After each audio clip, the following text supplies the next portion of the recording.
Hello, it's Larry back for the recovery check-in today.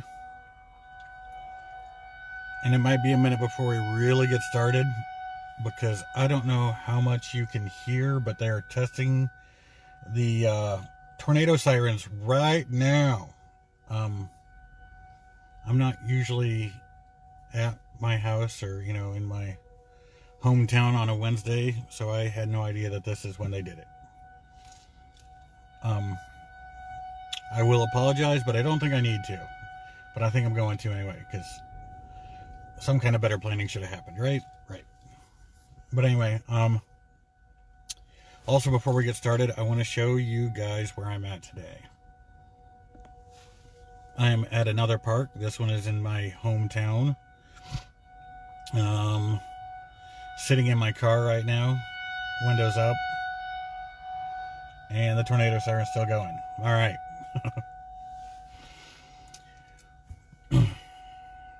It's a nice little park. It's not like the other one the other day. There's not a lot of nature-y stuff here, but we've got the nice pond, and we've got a nice playground when it opens back up to bring my kid to, and all that sort of fun stuff.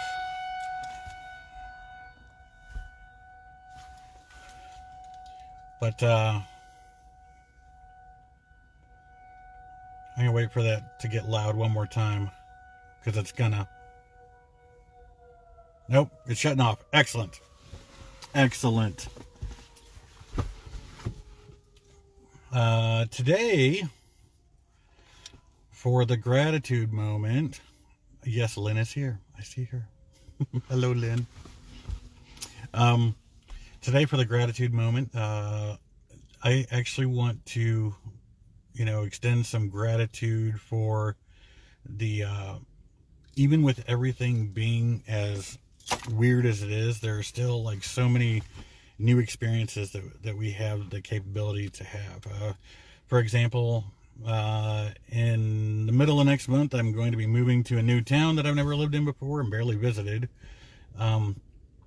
Yesterday, I got to visit a town that I've never been to before, and I walked through a park that I've never been to before, and I got to witness some kind of human magic that I've never gotten to see before. Or if I did, I didn't get to see it through recovery eyes, if that makes sense. So that's my gratitude moment. It's like still being able to experience new stuff, even with everything being locked down and everything being as weird as it is right now, and so many different things not available to us. There's still a lot available to us. And give me 1 second, I got to put my window down.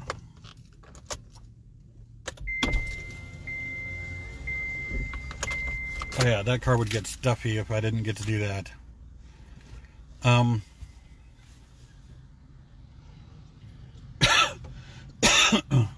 But today's recovery check-in, today's topic is about realigning expectations, and the cause behind that, because we all know that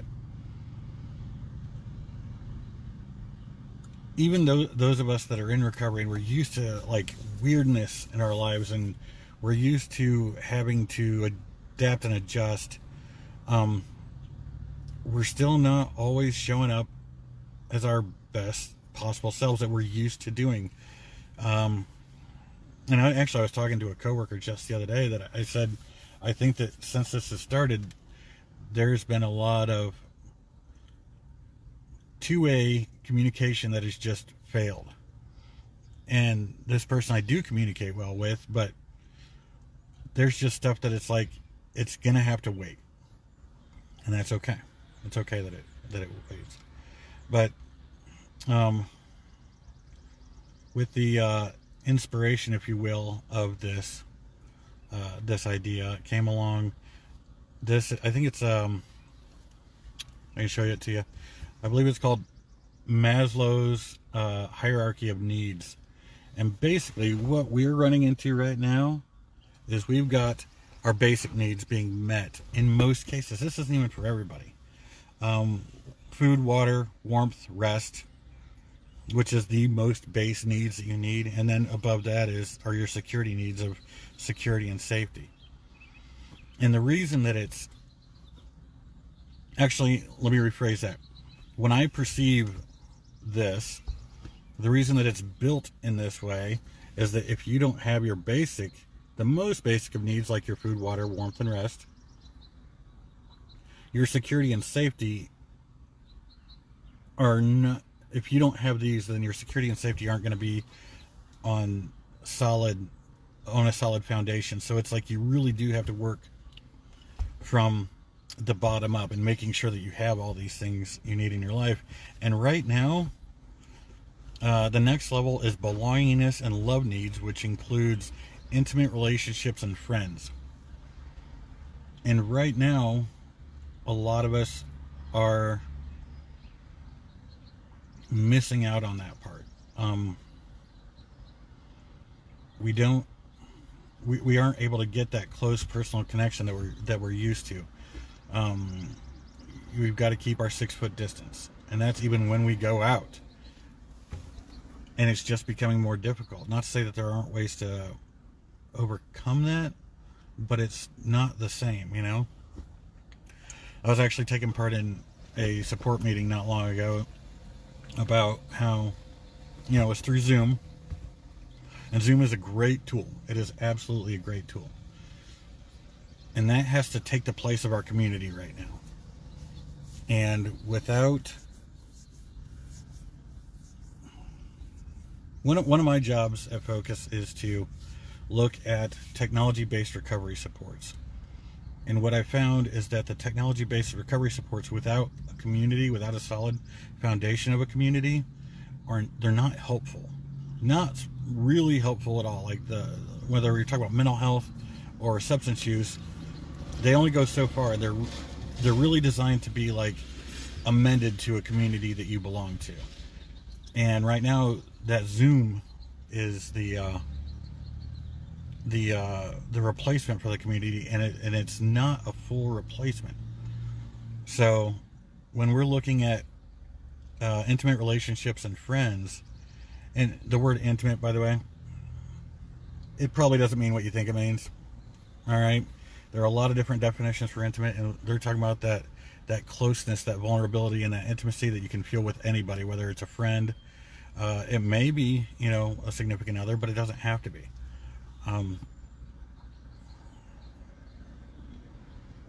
But then on top of that are your esteem needs, which is prestige and feeling of accomplishment. If we're only getting the purple and the green, the blue, which is the prestige and sense of accomplishment, is going to be hard to get without having someone that you can share that with intimately, with some kind of vulnerability. And when I was thinking about this, well, let me just say that, like, that top level, the self-actualization, self-fulfillment needs, achieving one's full potential, and including creative activities, it's that one's gonna be hard to get to without all the others, and right now we're just missing out on a lot. And while I was thinking about this, though, pre-recovery, even if you're sober, even if you don't have a substance use disorder, all right, even if there's not drugs or alcohol included, if you're not in recovery, you're basically just trying to jump directly to the esteem needs, the way I see it. Like I said, this is purely my theory on this. And we're going to use my favorite crappy coping skill as an example, which was overworking. Because what I was doing was I was trying to create that sense of worth through productivity, basically. Like, well, if I'm able to do more, then people will appreciate me more. And that can be true. But that shouldn't tie to how I feel about myself. I shouldn't feel like a piece of trash if I can't get X, Y, and Z things done by a deadline. I am still who I am, and I'm still worth what I am as a human being, even without all the, no matter what I'm able to accomplish in my work life. And when I was ignoring those lower tiers,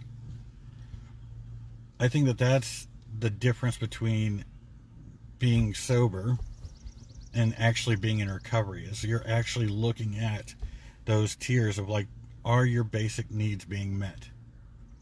You know, are you able to find someone, whoever it is, you know what I mean, that you can speak vulnerably and intimately with? Do you have real friends, or is everything kind of a superficial kind of feeling? And that's where I was for a long time. I had very superficial feelings. And when I say superficial, I don't mean, oh, I think she's hot, so I'm going to tell her I love her. What I mean is, like, when I told somebody I loved them, it was something that, like, I was like, it'll pass, whatever. I can say it now. It doesn't matter how much that's actually going to continue in the future. And I wasn't like a miserable person. I wasn't one of those like angry all the time, but I wasn't happy either. At least not real happy. I was fake happy, for any of you that know the song. And there was a lot of self-loathing, even though I may not have shown it on the outside. But right now, we're all missing that belongingness and love. You know, there are a handful of people that I can tell that I love them in a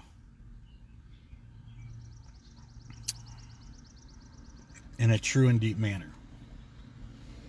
And that is still a very scary thing for me, but at least I can do it.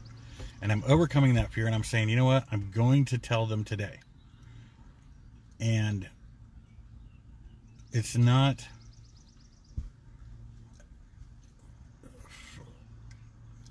and there's no end to it. There's not a reason I'm telling them except for the fact that I care about them. It's that simple. It's not like if I tell them I love them, then they will do this for me, which used to be a thing.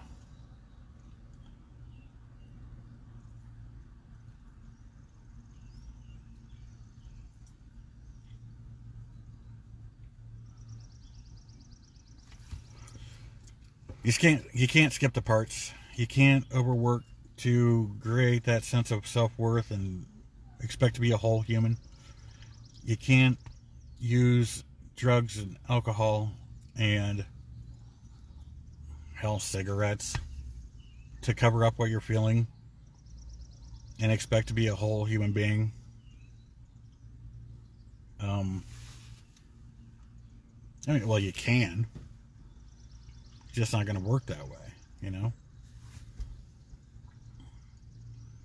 There is no easy button, especially in recovery. Anybody that's in recovery, raise your hand. I can tell you there is no easy button.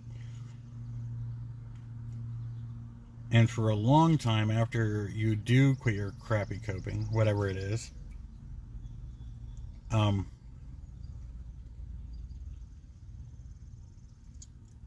it just gets harder until you start creating that foundation for yourself that you really need. And that starts with, like I said, that lower level of like just making sure you eat, make sure you drink enough water, make sure you get rest, make sure that you are comfortable in wherever you are at that moment. Physically comfortable, I mean, you know, make sure you wear a sweatshirt, make sure you put the window down in the car if it's going to get too warm, whatever the case is. And then you've got to worry about those safety needs, but you've got to get that first physiological needs taken care of first, and then you can go up to your needs of safety. And that's something else that's like so weird for people right now, because they might be stuck in a spot where, whether it's at home, or I'm sure that there are some with their coworkers, where they're just not in a physically or emotionally safe spot. And that's a hard place to get to. honestly. Um, that one, honestly, when we look at that, I think that once you find that, though, like the intimacy and the friendships come more easily. And before,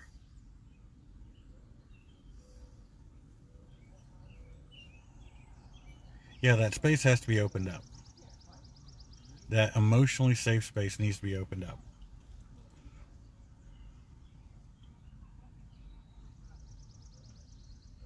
As you can tell, I'm still thinking over this as I'm talking about it, too.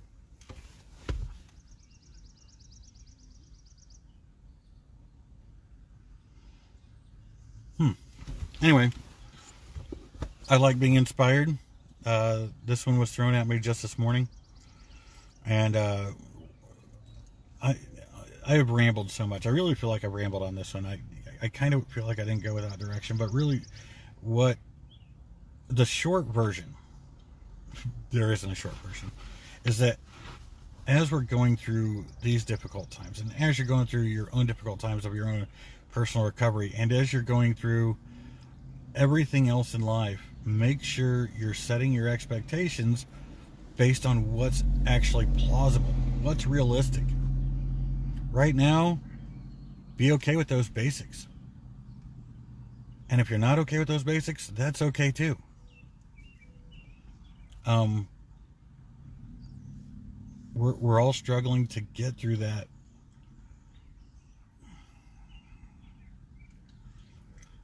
And find that intimacy and that friendship in a world where we're not allowed to be close to one another. Unless you live in the same household or part of the same tribe or whatever you want to call it. So,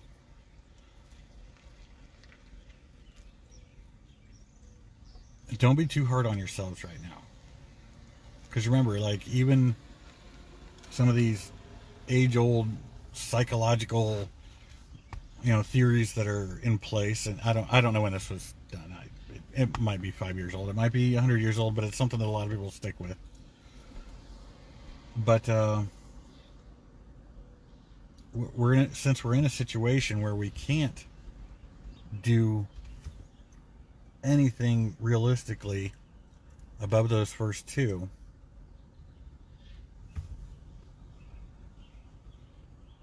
it's going to continue to be hard, but we are going to continue to thrive, and we're going to continue to be resilient, and we're going to do the best damn self-care we can. And it may not, probably won't be easy, but that's probably going to be key right now. And like Ellen was talking about yesterday, like, make sure you take your time with your self-care. Don't look at it as just like, okay, I did some journaling, good to go, I still feel like shit. Take your time, because right now that's all we got. We don't have the capability for everything on here. So the stuff that we do have capability with, we really got to lean into. And that's going to be our physiological needs. When I say really lean into it, I don't mean pig out with the food. I mean, make sure that you're eating a proper amount, Take good care of yourself. And that's a whole different story about food and how it's become a weird trigger in this situation with people gaining weight or putting too much emphasis on how much they're gaining or whatever the case is. But anyway, I want you guys to keep this in mind throughout, though. All right, be as good as you can to yourselves, because right now being good to each other looks really weird. All right, so I think that's it for today. I think I've rambled long enough. I think that felt weird. I'm not even gonna lie. I hope it helped. If it didn't, you can yell at me. It's okay. But anyway, don't forget, from 10 a.m. to 7 p.m., Focus is available by phone. 419-423-5071. Hancock Helps. We're going to be doing a ton of updates starting on Friday through the weekend and then on Monday, because of the attempted reopening of the state. So I'm kind of taking a couple days of not doing a lot of updates. It's mostly getting ready for the updates. So if you don't see a lot of updates in the next couple days, don't freak out. I'm still there. And then there's the text line, crisis text line. Let me think. It's you text the number 4, HOPE, to 741-741. And then we've also got our county hotline, which I do not remember. So I'll have to pull that up at some point so I can give it to you guys. I'll put it in the comments when we're done, all right? But if there's anything else you need, give us a ring. Let us know. And otherwise, be awesome to yourselves and be awesome to each other. And someone will see you tomorrow. And actually, real quick, I'm going to do one more thing. Oh my gosh. My phone's being stupid. There we are. Oh, you can't even see them. There is a huge patch of dandelions out on the other side of the pond. And I just wanted to give that as a throwback to yesterday's check-in about where dandelions were brought up. So anyway, you all have a great day, and I will see you later.